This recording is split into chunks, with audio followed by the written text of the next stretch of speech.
Maravilha.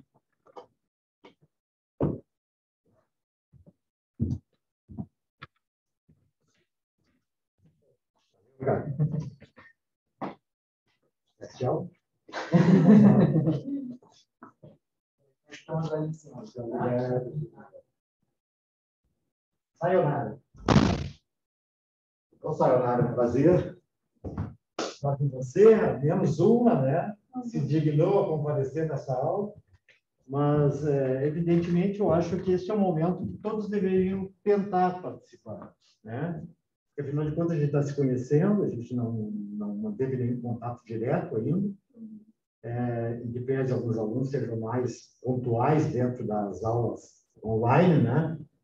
De qualquer sorte, a maioria da turma a gente não conhece, então é um problema, né? A minha disciplina você já conhece, já sabe do que se trata. Eu vou dar um resumão, assim, certo? Muito bem. Direito internacional privado. Em primeiro lugar, eu gostaria de ressaltar que a disciplina tem um objetivo claro, conciso. Ou seja, indicar a lei que se aplica numa relação interespacial privada. Ou seja, uma relação jurídica que vai constar de um litígio, eventualmente, ou de um conflito, ou de um fato, né? E que tem uma determinação espacial, ou seja, é uma relação de sujeitos entre estados, certo? Então, João está no Brasil, Maria está na França. Os dois estão se divorciando. Este divórcio, na verdade, consolida a primeira preocupação. Vamos imaginar um divórcio litigioso. Já temos um problema agravado conscientemente, que evidentemente não aconteceria no caso de um divórcio amigável, né? De qualquer sorte, esse divórcio litigioso vai estabelecer exatamente o quê? Que esse casal era devidamente casado, eventualmente teria filhos, adquiriram patrimônio e estão agora rompendo os laços do casamento, né? Esta ruptura do laço do casamento vai fazer com que alguns efeitos se estabeleçam no espaço.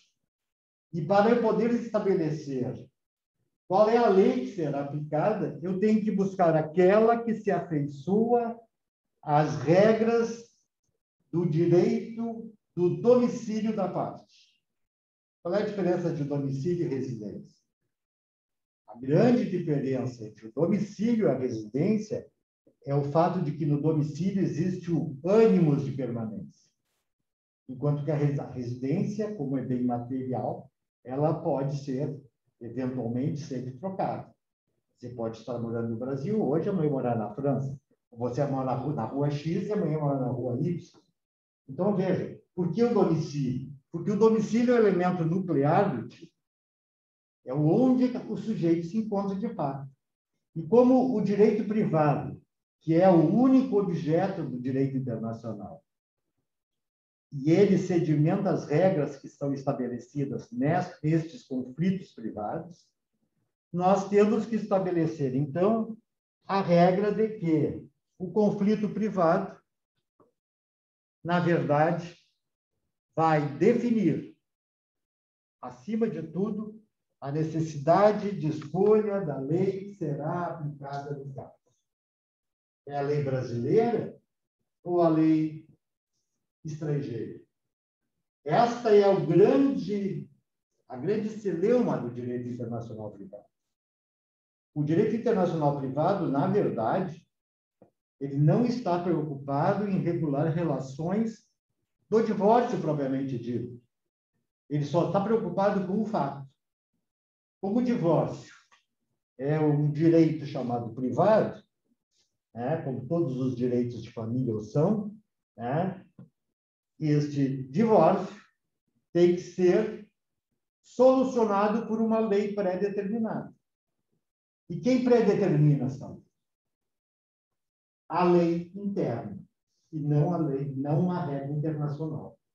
Esta regra interna, esta chamada regra interna, ela vai estabelecer a existência da principal fonte do direito internacional privado. Diferentemente do direito internacional público, que você estudou já, no direito privado nós não falamos de tratados que estão acima das normas internas. Nós falamos de uma norma brasileira que vai regular esta relação internacional. Vamos supor, eu ingressei com um pedido de divórcio de tijolo, mas a minha mulher, certo, está, por exemplo, na França. Então, vejam, eu estou subsidiado, em princípio, porque aqui eu estou e aqui eu estou domiciliado, e porque aqui eu sou nacional brasileiro, podendo ser até um estrangeiro, desde que aqui domiciliado. A regra a ser obedecida, se eu vou demandar esta ação, é a regra do local do meu domicílio, o domicílio da parte.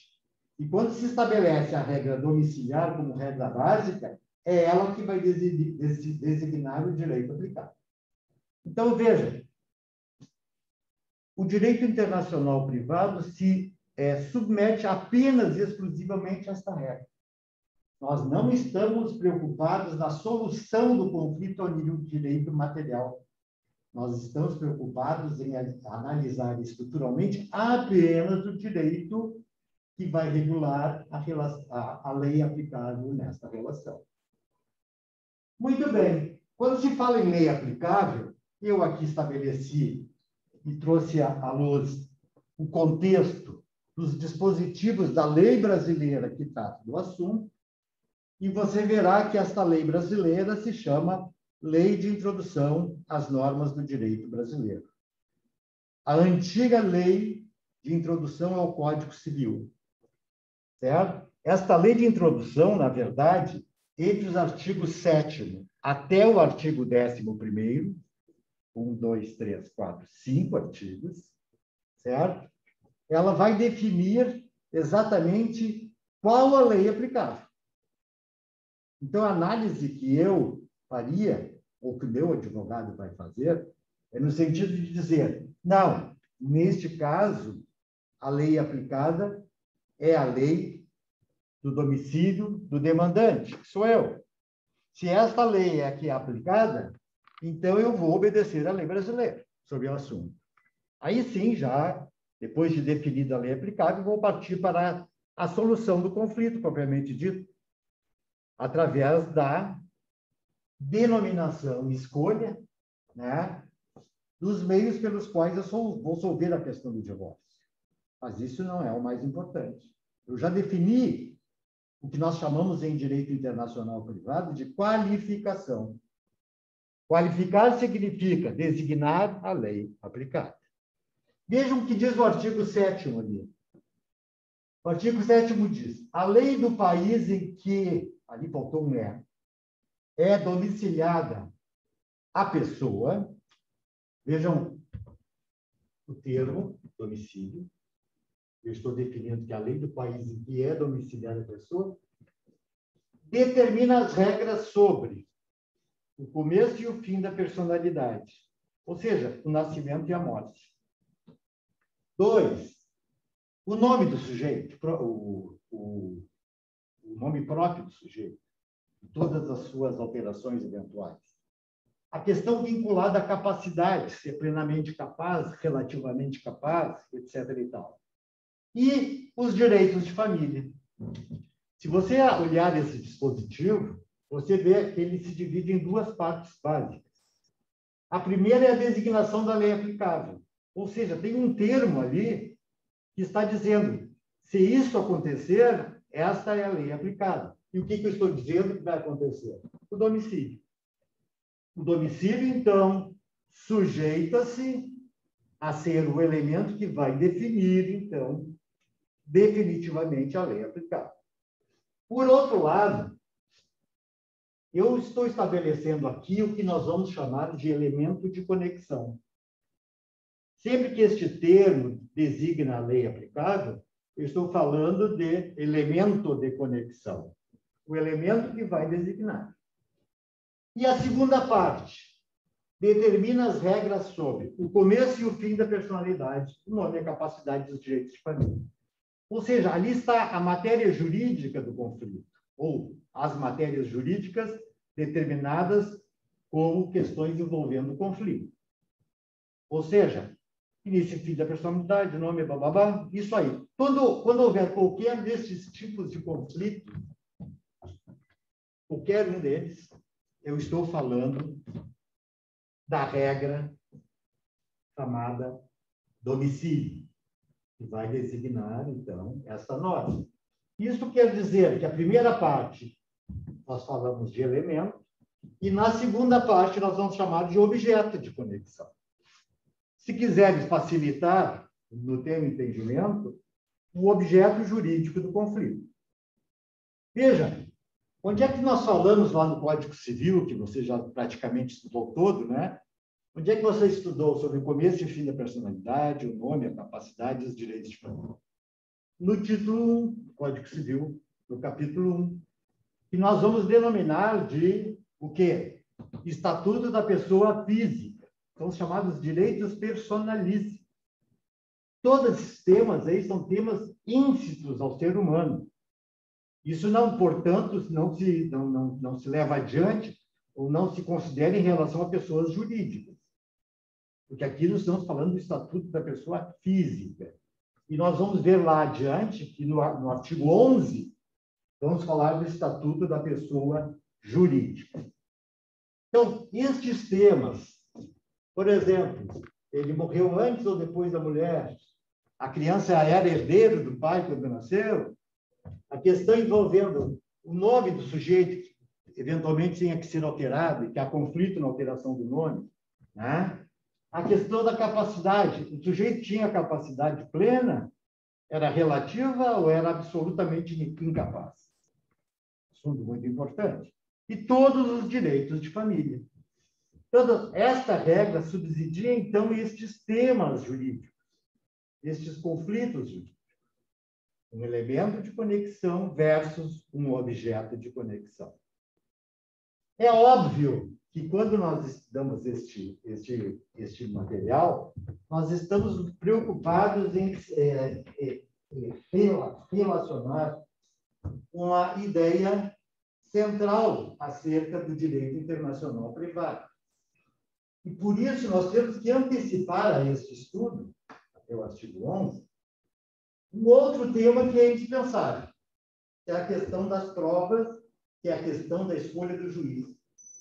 Antes de definir-se o direito aplicável, eu tenho que definir quem é o juiz. O juiz é o nacional ou é estrangeiro? Nós falamos de Brasil e França. Eu vou escolher o juiz francês ou o juiz brasileiro?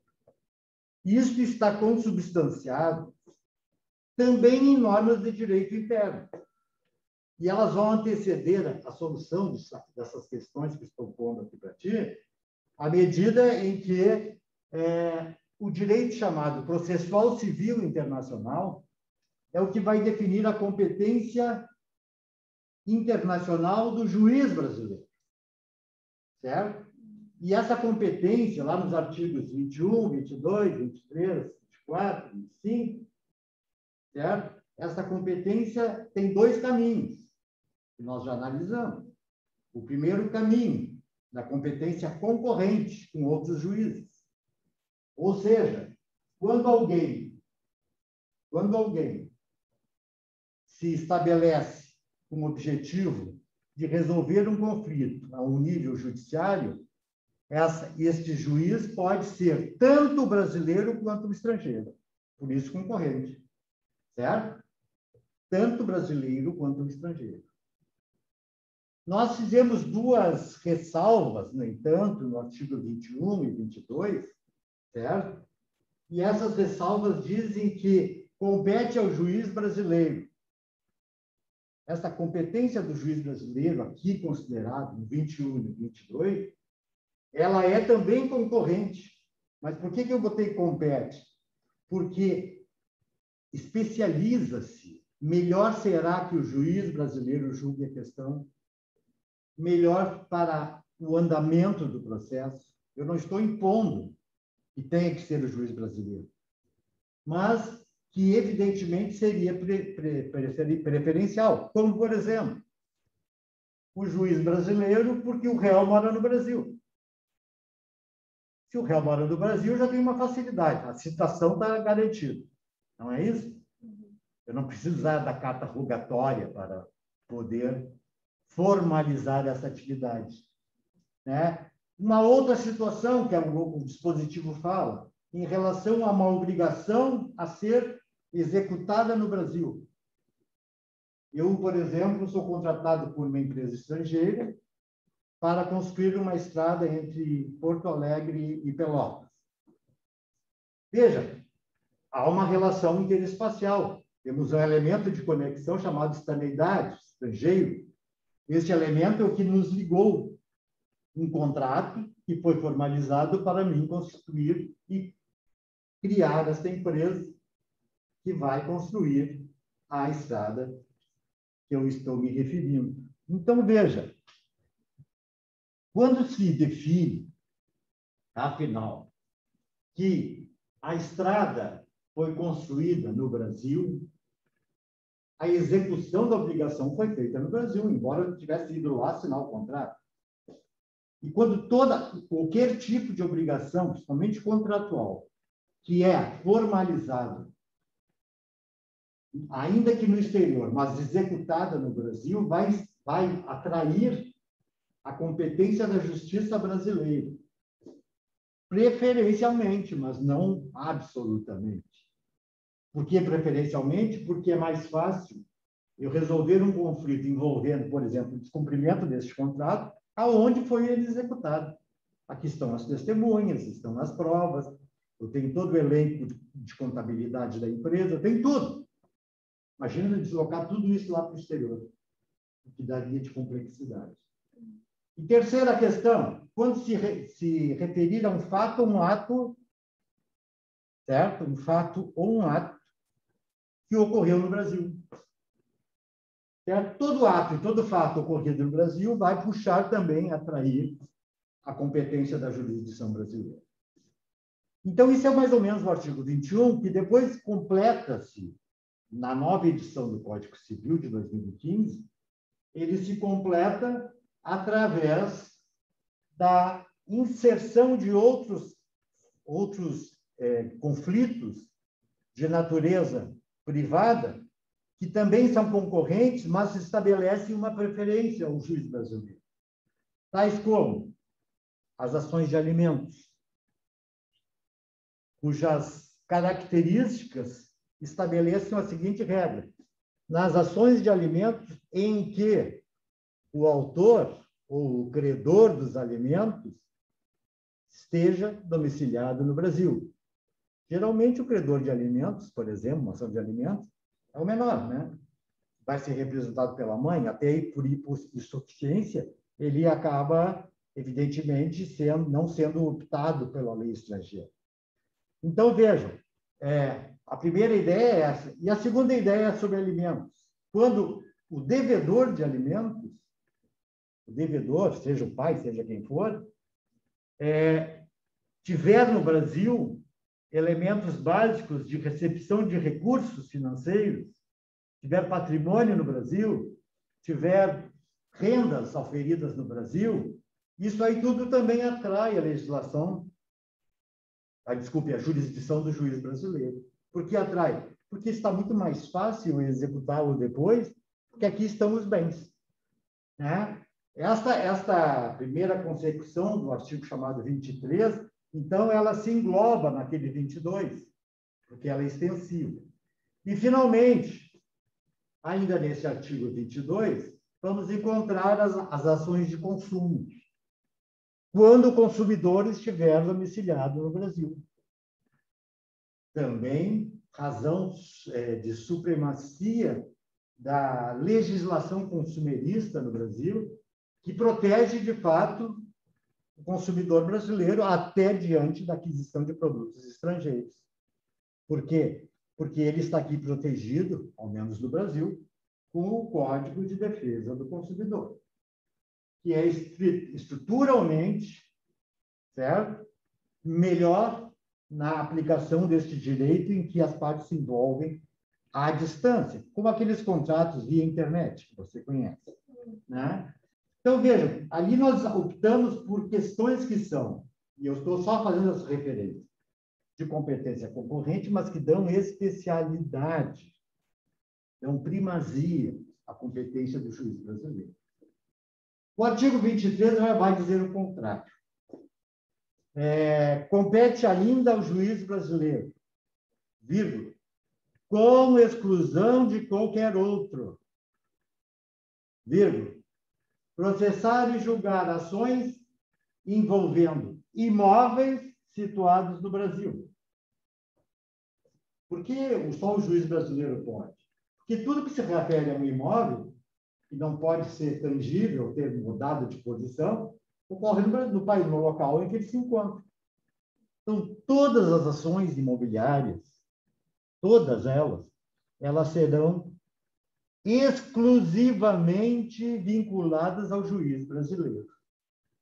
E depois nós temos uma nova redefinição de outros temas, que também vai falar acerca da redefinição de outros fatos que são de exclusividade do juiz brasileiro. Como, por exemplo, o cumprimento de inventário e partilha, certo? De bens situados no Brasil. O cumprimento de testamento particular, também de bens situados no Brasil, né? Vejam, a questão envolvendo, então, a exclusividade é que esses bens, aqui não importa se são móveis ou imóveis, mas eles estão situados no Brasil, certo? Então, vejam, esta consideração acerca dos bens a serem deliberados quando eles estão territorialmente em território brasileiro, eles vão operar a preferência exclusiva do juiz brasileiro. Ao final, lá se fala, nas ações de divórcio, separação judicial, dissolução de união estável e separação pura e simples, quando houver partilha de bens situados no Brasil. Então, se você quer guardar essa regra, e essa é a melhor regra que pode guardar, você pensa assim, só existe um tipo de competência exclusiva do juiz brasileiro, que é envolvendo bens situados no Brasil. O resto tudo, veja só, todo o resto é de competência concorrente.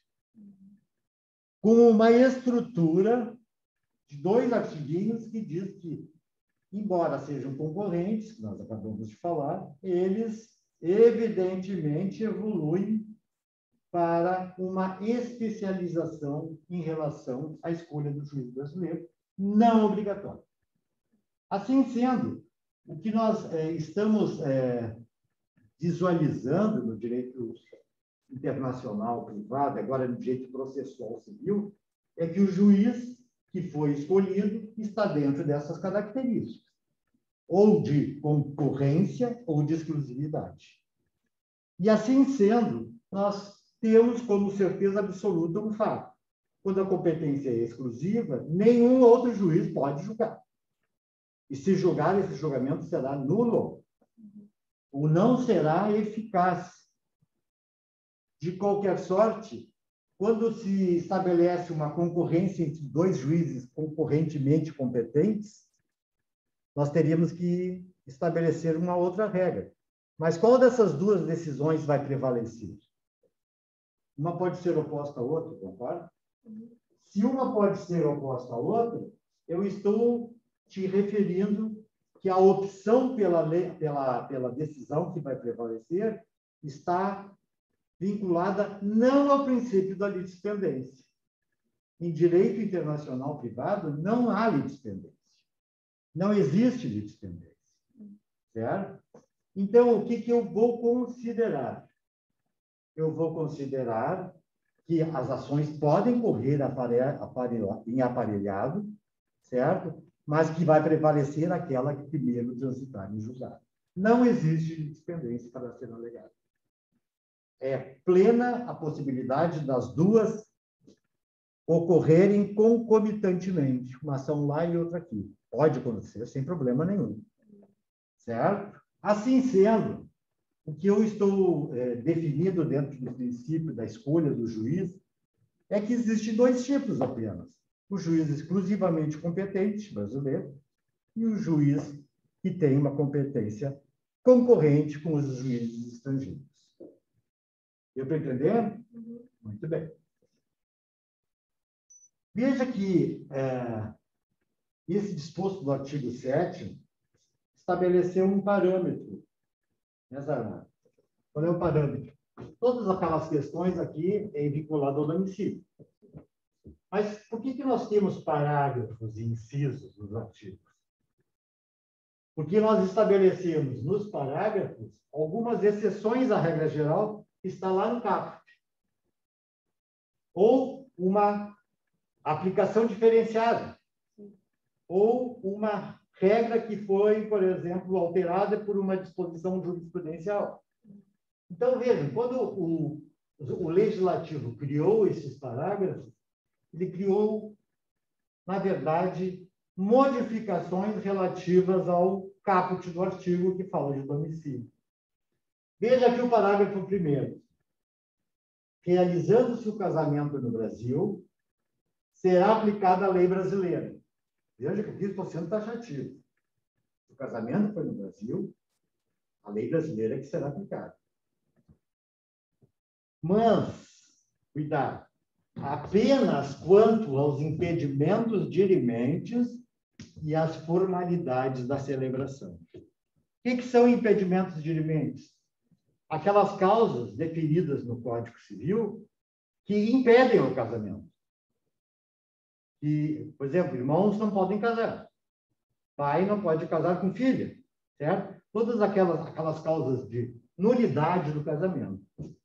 Então, vejam, o conflito vai optar pela lei do país, desculpe, pelo casamento realizado no Brasil, e assim sendo aplicar a lei brasileira, quanto a esses eventuais atos de nulidade e também no que tange a formalização da celebração do casamento, como perante um juiz, com testemunhas, etc., depois de publicados os proclamas do casamento. Então, são questões que envolvem o direito brasileiro na autorização para casar. Por isso é que se aplica só a lei brasileira. No caso de casal que seja de alguma cultura que permita mais de uma esposa, coisa assim. Poligamia. Seria impedido de casar, aqui seria impedido de celebrar. Na verdade, assim, se ele não tem nenhuma outra esposa, ele vai aqui, por exemplo, casar no Brasil com uma brasileira, ele terá que apresentar uma certidão ou um documento comprobatório que ele não é casado.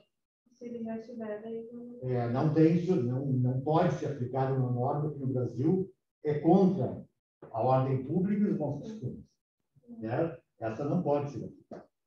Então, vejam, só haverá casamento no Brasil e quando será aplicada a lei brasileira nestas duas hipóteses: impedimentos dirimentes e formalidades da celebração. O que eu quero dizer para ti é que tem muita gente que acha que realizando-se o casamento no Brasil será aplicada a lei brasileira. Não é em todos os casos.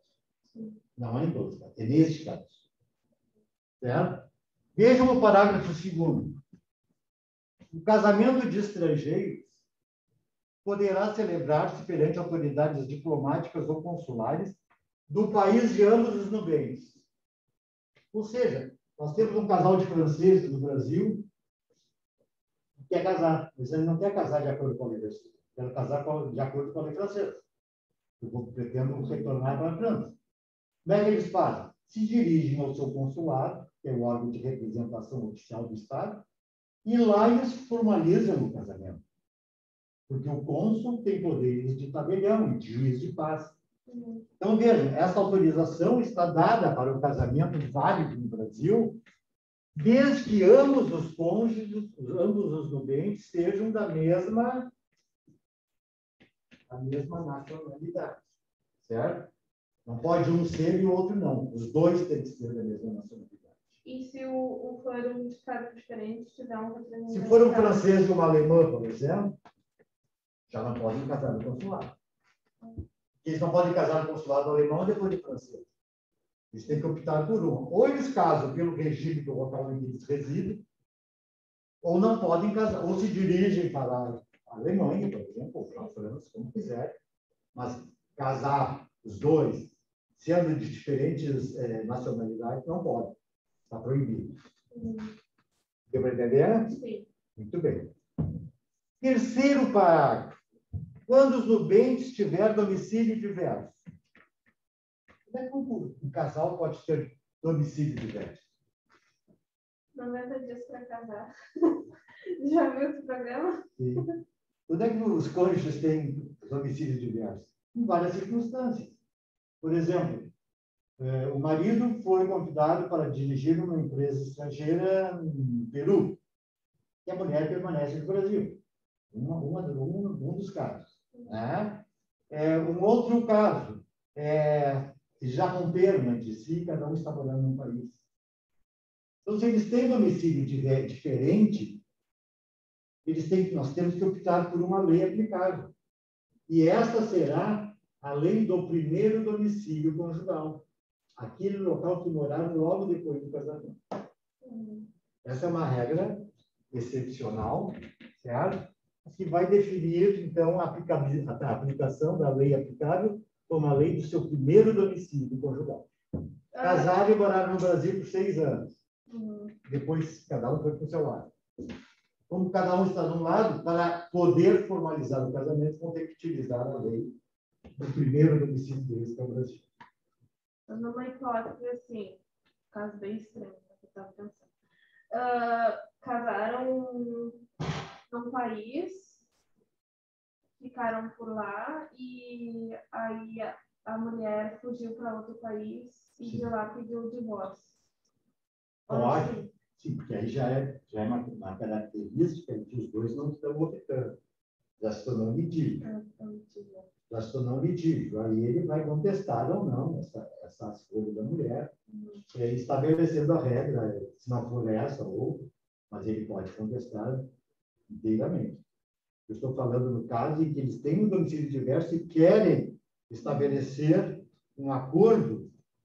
Veja que aqui no caso fala um acordo de invalidade do matrimônio.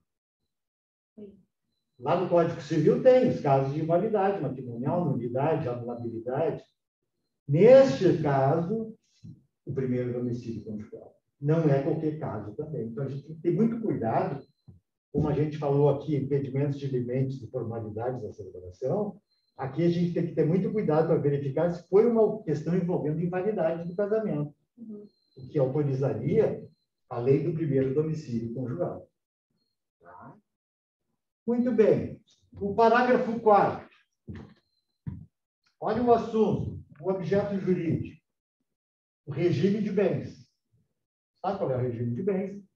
Comunhão universal, separação total, ou separação ou comunhão parcial, seja como for. O regime de bens, seja legal ou convencional, legal aquele que a lei impõe no Brasil, o regime é a comunhão parcial de bens. Convencional, quando eles optaram por outro regime que não esse, através de um pacto antinupcial, certo? Sempre obedecerá a lei do país em que estiverem em domicílio. Certo? Ah, mas são estrangeiros. Mas eles têm domicílio no Brasil, é a lei do Brasil. Certo? Se tem domicílio na França, é a lei francesa. E se este for diverso, já estão também separados, aplica-se a regra de cima, o primeiro como domicílio conjugal. Então, vejam bem a questão de regime de bens, que é um caso também específico de conflito, porque ela quer transformar, por exemplo, a separação total em comunhão universal. Não é assim. Em primeiro lugar, tem que ver se o país que vai admitir esta discussão judicial vai admitir que haja alteração tão substancial no regime de casamento. Embora hoje, na lei brasileira, você possa mudar livremente o regime de bens. Você sabe disso, né?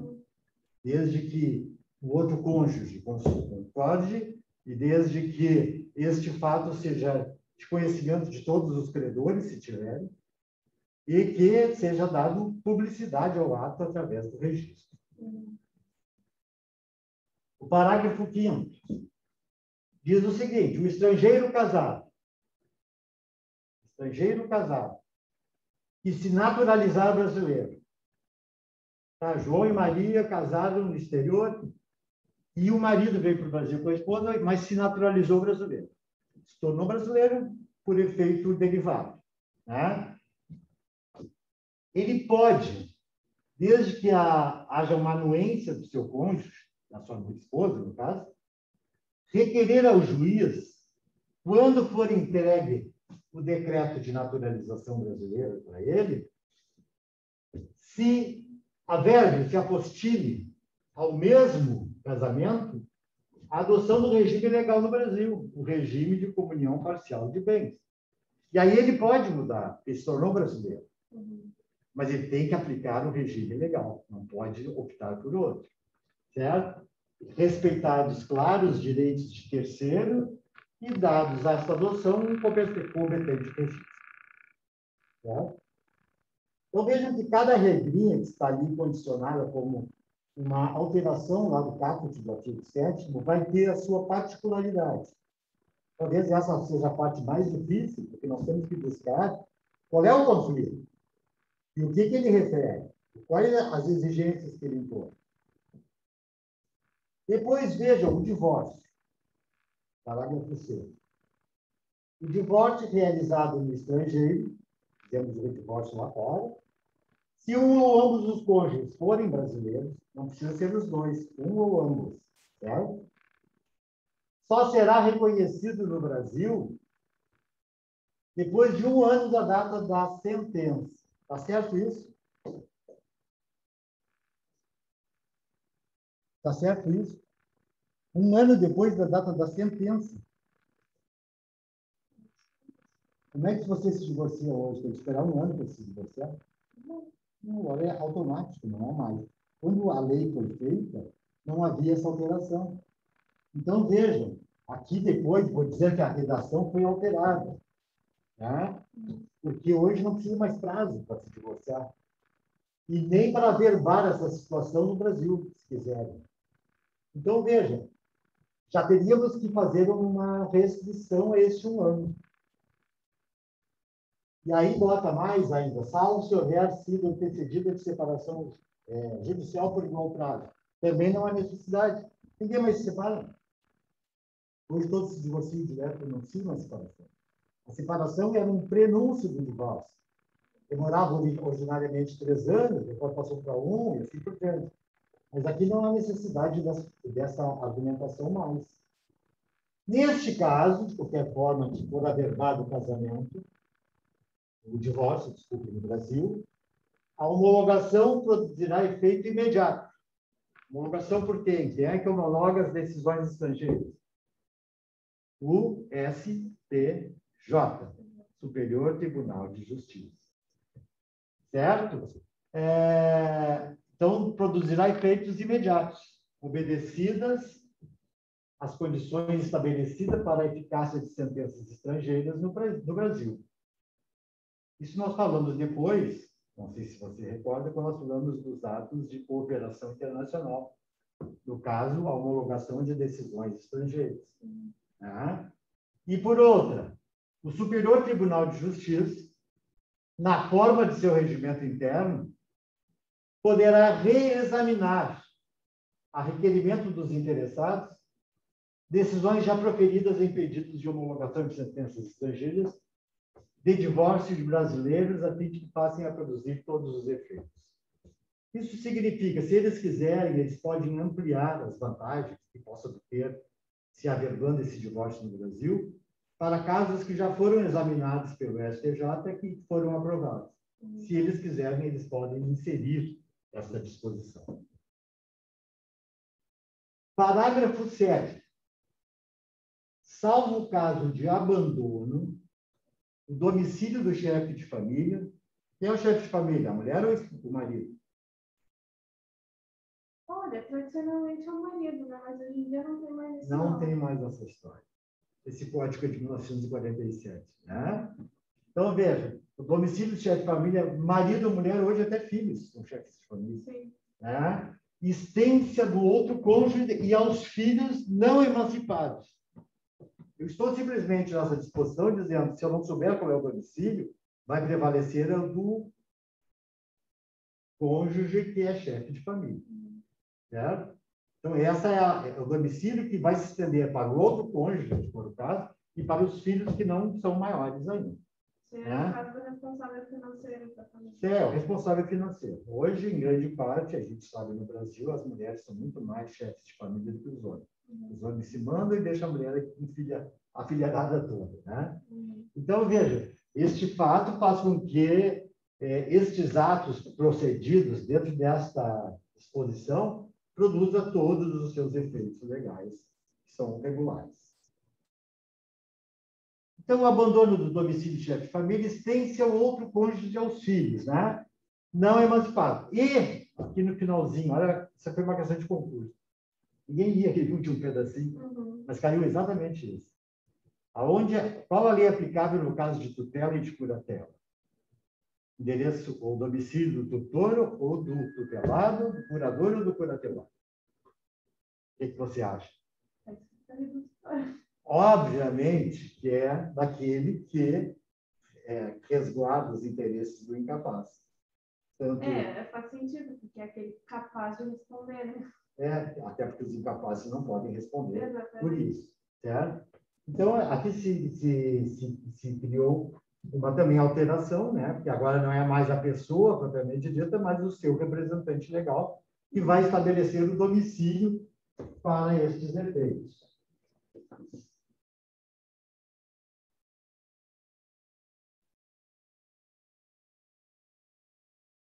E o oitavo. Quando a pessoa não tiver domicílio, não tem um lugar fixo, não tem onde eu trabalho mundo afora, sei lá, ou sou esportista, ou sou corredor de automóveis, sei lá, uma situação que não tenha um domicílio de casa. Quando a pessoa não tiver domicílio, vamos considerar para os mesmos o lugar da sua residência. E se não tiver residência, qualquer local em que for encontrado. Tá? Isso é um preceito apenas com o objetivo de estabelecer a solução de uma questão que é a falta do domicílio, que seria o elemento nuclear. Então, você veja que dentro do dispositivo do artigo 7º, nós chegamos a uma consideração bem interessante. Todos os casos vinculam-se àqueles casos lá em cima. Ou seja, começo e fim da personalidade, nome, capacidade e direito de família. Você veja que essas exceções aqui, praticamente todas elas são de direito de família. Sim.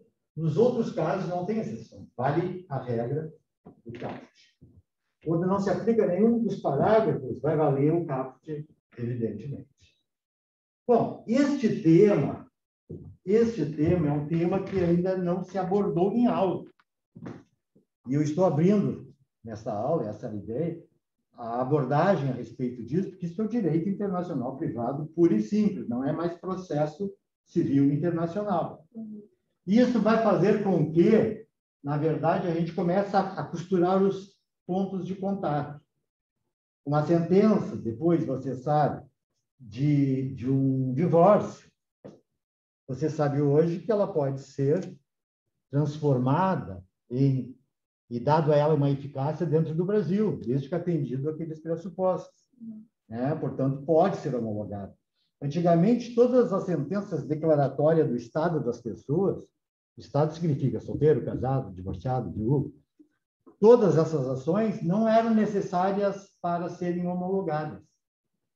Hoje, não há mais este privilégio. O divórcio tem que ser devidamente homologado. O único que se admite como não homologável é o divórcio consensual. Certo? No consensual não há necessidade de homologação. Basta o preenchimento, e aí eu vou pedir para dar uma olhada depois, dos requisitos constantes do artigo 17 e o artigo 15 da Lei de Introdução. Artigo 17 e o artigo 15 da Lei de Introdução. E veja bem, o que diz o artigo 17? Isso aqui é nuclear, estou fazendo só pensando que é importante. O que diz o artigo 17? Posso te dar uma dica? Tire uma cópia, 3 folhinhas e frente e verso da lei de introdução. Você terá tudo que precisa aqui. Certo? Olha o que diz o artigo 17, começando por aqui. Vamos lá.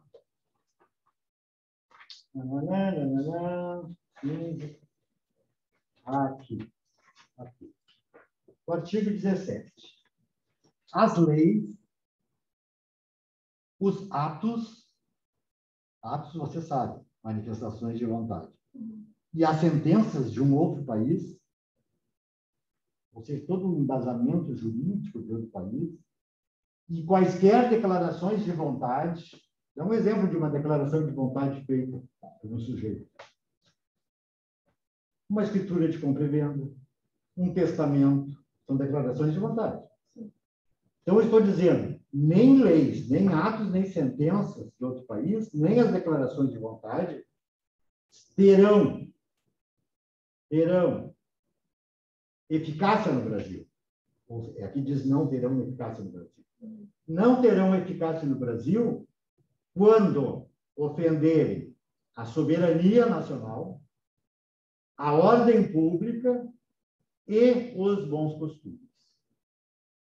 Estou dizendo, eu poderia até resumir, a ordem pública é o elemento nuclear do tipo. A ordem pública envolve soberania nacional e envolve, né, a prática de atos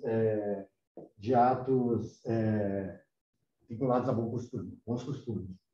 Então, veja, quando se fala na evidência de que aqueles atos que eu estou pretendendo tornar eficazes no Brasil, violarem esses pressupostos, esses atos não serão aplicados no Brasil. Você falou de poligamia. O caso concreto. Não tem efeito no Brasil, que é uma instituição desconhecida para nós, e ela é mais do que isso. Ela rompe o princípio dos bons costumes. A nossa regra é o casamento monogâmico, exclusivo, indissolúvel, segundo consta, mas que, na verdade, pode ser dissolvido até pela disposição da própria lei. Assim sendo, a primeira coisa, quando a gente vai aplicar um ato dentro do território brasileiro, é saber se eles não invadiram essa seara. Se eles forem uma instituição desconhecida, uma instituição abominável, pode ser até. Quer dizer, por exemplo, eu quero dar eficácia a atos de terrorismo. Não existe isso, certo? Se você, por exemplo, faculta uma decisão internacional, seja qual for de qualquer país, estabelece uma regra de ruptura com o sistema federativo brasileiro. Isso é soberania nacional, não pode.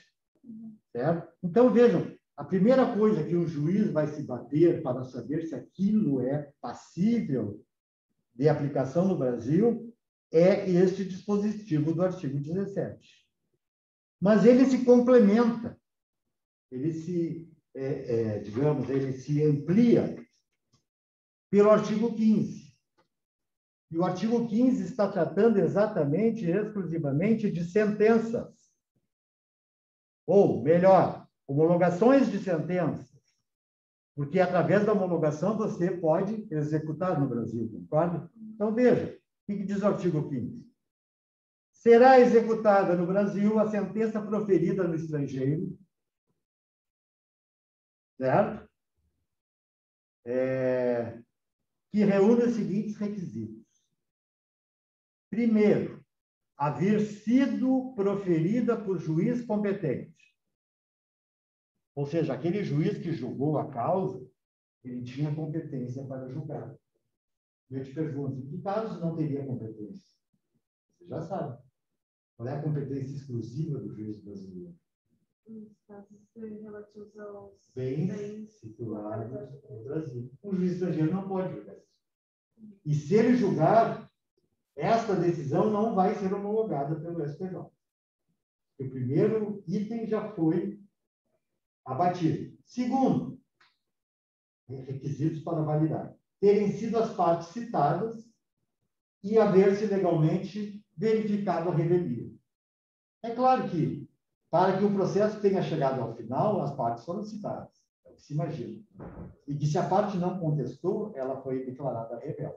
Isso eu tenho que provar também para os juízes brasileiros. Certo? Terceiro, ter passado em julgado e estar revestida das formalidades necessárias para a execução do lugar em que foi proferido. Quando é que transita em julgado uma decisão? Nacional ou estrangeira? Quando não couber mais nenhum tipo de recurso. Certo? Então, nós vamos ter uma situação assim, duas sentenças, ambas passíveis de homologação. Então, uma passível de homologação e a outra, porque é nacional, certo? Se aplica em automático. O juiz brasileiro julgou ontem e o juiz francês julgou ontem. Qual é a que vai prevalecer nessas coisas? Aquela lá transitou em julgado, senão ela não poderia ser homologada, né? A brasileira já tem condições de automaticamente ser executada. Mas se ele bobear e aquele lá correr à frente e homologar essa decisão aqui, a homologação faz coisa julgada interna. E aí a decisão estrangeira prevalece sobre a nacional. E a nacional vai ser extinta. Se a homologação acontecer um dia antes, a brasileira daí já é... Na verdade, assim, a presunção é que a brasileira sempre vai transitar em julgado antes. Mas isso não é uma verdade absoluta. Pode aquela lá já está correndo há mais tempo, já passou por todas as diretrizes, já está formalizado e já está, inclusive, dentro do STJ. Só falta a data do julgamento. Com o julgamento, ela foi homologada. Pronto, transitou em julgado. E a do Brasil ainda não chegou a isso. Estou dando uma hipótese, né? Pode ser o contrário. E existem exceções, tipo que a decisão já está no STJ para ser homologada, mas ainda não chegou a data da decisão da E daí a brasileira Se a brasileira puder ser executada, a primeira coisa que você vai fazer, está em condição de como? Você vai encaminhar a execução e já comunicar o STJ imediatamente. A sentença está sendo objeto de execução, já em tramitação, e que essa decisão em tramitação, pois não, doutor? Primeiro, claro, em tramitação, certo? Essa decisão, ela vai ser eficazmente submetida ao cunho da ação estrangeira, porque a estrangeira já está habilitada. Veja, enquanto estiver correndo simplesmente a ação brasileira e aquela lá já está sendo homologada, eu não posso nem impedir. Ela tem que realmente transitar em julgado. E no Brasil, é direto, quando não houver mais recursos. Tá? E ainda, qual é uma das condições? Quando eu digo passar em julgado, eu estou dizendo que aquela sentença estrangeira pode estabelecer as formalidades necessárias para execução no país em que ela está. Ela podia ser executada lá. Mas como na área internacional só prevalece o trânsito de julgado como a homologação, ela não está completa, certo? E a letra D, estar traduzida por intérprete autorizado. Ou seja, todas as decisões estrangeiras que chegam à mão de um juiz devem vir traduzidas através de um tradutor juramentado. O que é o juramentado? Aquele que dá fé pública, que aquilo é a verdade. Vale como um atestado cartorial, certo? Ele é funcionário do Estado e, por isso, o tradutor juramentado tem fé pública. E tem que ser por fé pública, senão não adianta. E, finalmente, aqui ainda diz na lei, a lei era antiga, ter sido homologada pelo Supremo Tribunal Federal. Desde 2004, não é mais competência do Supremo Tribunal Federal. Então, o que eu quero? Eu quero que você, então, analise, porque aqui tem um artigo 8º. Só vou ler aqui esse pedacinho. Eu te libero. Para qualificar os bens e regular as relações a eles concernentes, aplicar-se-á a lei do país em que estiverem situados. Lembra que nós falamos de competência judiciária? Se os bens estão situados no Brasil, o juiz tem exclusividade de competência, e tu vê que também esse artigo 8º, que na do CPC, da Lei de Introdução, diz a mesma coisa em relação a bens, certo? E suas relações. Ou seja, neste caso, a lei aplicada é a brasileira. Além de ser o juiz brasileiro, é a lei brasileira que vai ser aplicada. E assim nós vamos perpassando 9, 10. O artigo 9 vai falar sobre obrigações. O artigo 10 vai falar sobre sucessões. E o artigo 11, o Estatuto da Pessoa Jurídica. Com isso, eu estou entendendo que nós estamos, então, evoluindo neste tema, certo? Para poder estabelecer este padrão do direito internacional e a sua aplicabilidade junto ao processo civil internacional. É claro que, numa segunda parte deste contexto, tema, a partir do final deste mês em diante, nós vamos tratar de assuntos específicos, questão de família, questões de obrigações, questões envolvendo esses tipos de conflito. Mas, por enquanto, e eu não vou me alongar aqui muito, porque essa matéria eu vou, em primeiro lugar, repetir, porque os outros não têm esse tema ainda, artigo 7, né? De qualquer maneira, eu pretendo evoluir no artigo 8º, nos nomes, né? Vamos dizer que a gente consegue. Certo? Então, é isso. Deu para entender? Deu, sim. Eu acho que tentei. Tá? Eu agradeço muito a presença mesmo. Tá? Eu não sei se tem colegas na turma, nem sabe quem são. Nem sei. Agora, com 2 anos já de pandemia, não dá para saber quem são os colegas. Mas é isso, querido. Te agradeço muito a presença. Certo? Ao menos, pior eu ficando falar sozinho aqui. Né? Acontece que nos vídeos é muito comum isso. Eu acho muito melhor presencial também. Não, presencial tu fez perguntas. Que às vezes dá um constrangimento no vídeo, que parece que não quer atrapalhar, mas o presencial é isso. E quanto mais perguntas, mais tu enriquece o teu conhecimento. Em casa é muito fácil nos distraírem também. Exatamente. Mas, então tá, te agradeço bastante, então, mais uma vez. Até a nossa próxima. Até. Nós temos outras aulas marcadas já. Não sei se você conhece ver a relação ali. E aí a gente vai acompanhando aquilo que a gente conseguir. Uma boa noite. Tem aula ainda? Eu tenho mais uma aula ainda. Hoje ainda? Aham. Beleza. Acho que eu trabalho agora. É como João? Não, eu faço com a Marta Citone. Quem? Marta Citone. Marta. Tá. A Marta é ótimo.